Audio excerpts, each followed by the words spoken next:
Progress Test Unit 1. Speaker 1. Now, before we go into the museum, I'm going to tell you a little about the history of our city. This used to be a very small town 50 years ago. Then people began to emigrate here from other countries. This area of the city used to be a village. Then they destroyed the old houses and built this museum.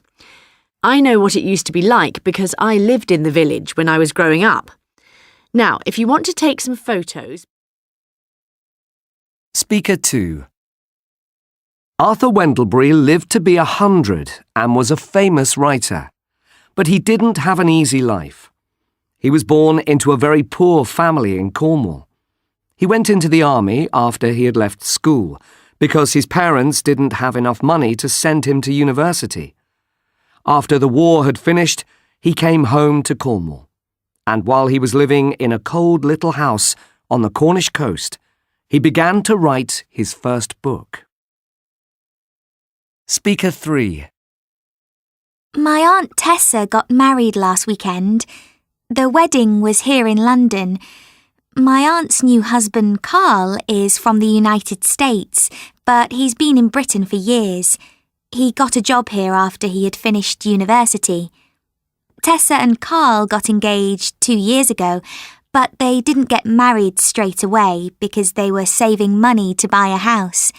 We visited their new flat before the wedding. Speaker 4. How well do you get on with your parents? Do they criticize you all the time? Parents can be really irritating sometimes, can't they? This week on Channel 9, we present How to Live with Your Parents. Now, earlier today, our presenter Jane Hadfield was talking to young people on the streets of Coventry, so let's go over to her now. Hello, Jane. We can see you on the screen. Can you hear us? Speaker 5. I wasn't born here in Britain. I grew up in Colombo, Sri Lanka. I used to love it there. The weather was warm and sunny, and we used to play cricket every day after school. But after I'd left primary school, my dad got a job in Liverpool, so we had to emigrate to Britain. I used to hate it here because I missed my friends and family. But I slowly got used to Liverpool, and I really like it here now.